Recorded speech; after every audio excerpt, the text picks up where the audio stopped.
Hello all, I am James Arnold, the guy behind A Talking Sock. I'm A Talking Sock, the guy in front of James Arnold. Don't hear me bragging about it. For this, the video that will christen my new channel dedicated to showcasing my more general puppet designing, building, and performing escapades, I figured what better way to start than with a tutorial on how I made what is currently my most famous character.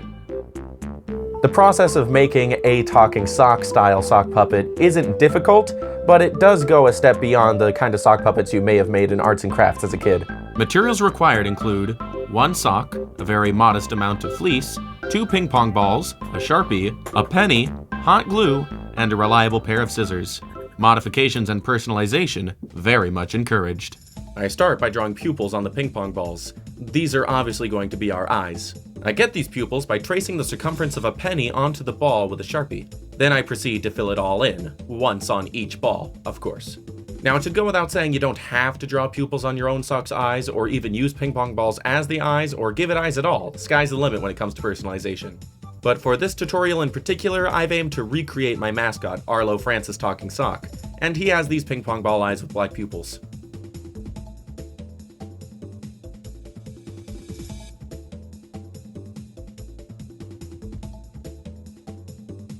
Moving on now to the sock portion of the puppet, I start by wearing the sock around my performing arm and determining where best to place the mouth. I open my hand as large as I want the mouth to be able to open, then trace the area there with a Sharpie. After that, I take the sock off my arm and cut out the traced portion so no black ink remains on the sock.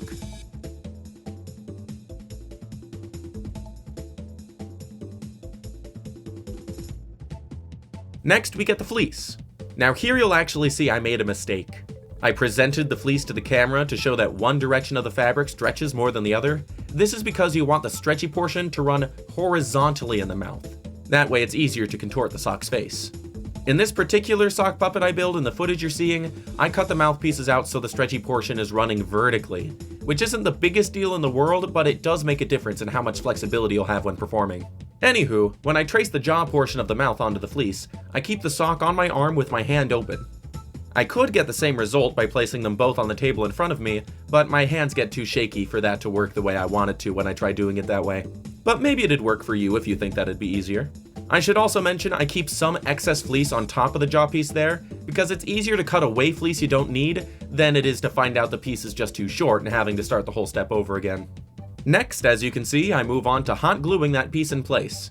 I start with the jaw portion over the thumb because I just sort of think it's easier to get to that area rather than the top.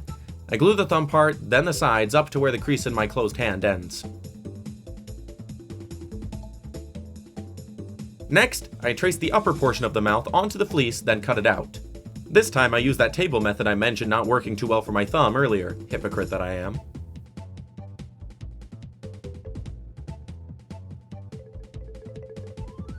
After that, I cut off some of the excess fleece I left on my jaw piece so that it ends where I stopped gluing the sides. This helps keep the shape of the sock's head from being too lopsided or giving the interior of his mouth lumps and wrinkles. Then I glue the upper mouth portion onto the sock. If I hadn't made that mistake I mentioned before about cutting the mouthpieces with the flow of the fleece going the wrong way, I might not have felt compelled to cut away so much excess area around this top piece. I mean, even if I hadn't made that mistake, I'd likely still have to do this. But for whatever reason here, I felt like there was a disproportionate amount of excess fleece by my pinky finger, so I cut away way too much of it. Which, as you'll see at the end of this footage here, makes a difference in the end. Anywho, now that all the excess fleece is gone and the mouthpieces are glued in place, it's time to attach the eyeballs. I demonstrate here that one could, and in some past instances I have, simply applied a strip of double-sided invisible tape to the head and stuck the eyes on top. But that's really only viable for pictures and getting footage with very little movement. Naturally, my preferred method of choice is hot gluing the eyes on the head. In over 2 years of performing all out with old ATS, I've only ever had to re-glue the eyes once and the mouth occasionally ever so much here or there. So in my experience, any old hot glue stick you find at Walmart or Joann's should perfectly suffice for this project. Though I suppose if you're any good with a thread and needle, sewing is likely a more precise and long-lasting method, but I wouldn't know from experience. And there, as you can see, is a technically complete talking sock. albeit with a less than ideal mouth, due in an unseeable way to the fleece stretching vertically instead of horizontally, and in a very seeable way to me cutting away too much of the fleece near my performing pinky finger. As you can see with old Arlo Francis here, the fleece in his mouth, the stretchy part, runs this way, horizontally in the mouth. Ooh, I also need to re-glue that little part up there. You can see my thumb sticking out. But either way, yeah, that's so that he can do this, and this, and this. You know, it leaves more room to stretch. With the puppet I made in the video today, you can see that I made a mistake in making the stretchy part go vertically this way. So it stretches, and I guess it could stretch more, but, you know, I'm not going to be able to because my hand only opens this wide. You know, I already cut the pieces to be that shape. And horizontally, I'm kind of stuck now. I can contort his face a little bit, but not as much and not as easily as I can with sock. Like right now, you can see my fingers going against the fabric and the shape of this thing not really budging much. I should also note that when I was cutting off excess fleece earlier, I left way too much of the pinky finger portion, like I cut way too much of it off. So now his face is kind of lopsided. As you can see on this side, on my left, the mouth looks fine. But on the right, now you got a lot of weird empty space. Doesn't look great. But it's functional, so, you know, if you follow this tutorial to a T and ignore the parts where I tell you to ignore them, your results should be fine. Though I suppose that is something unique about this method of sock puppet making in general. It's that, you know, it's sort of reliant on the sock looking good on your hand and your hand alone. I mean, obviously anyone else can wear this puppet I've made, but if their hand is significantly smaller or larger, his face is going to look all different. I have friends and family members who have tried him on, and he's looked not quite the same.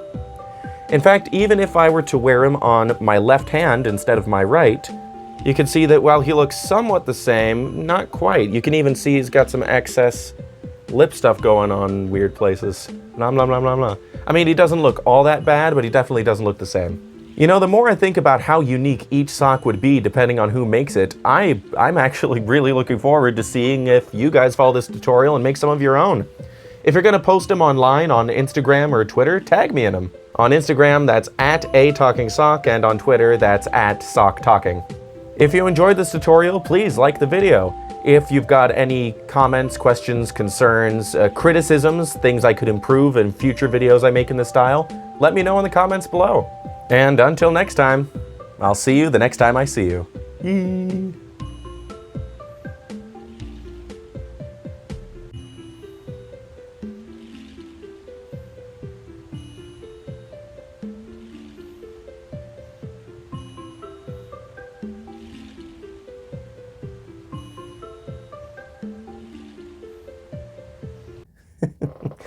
Yeah, he won't be here every time. This is my channel, gosh darn it.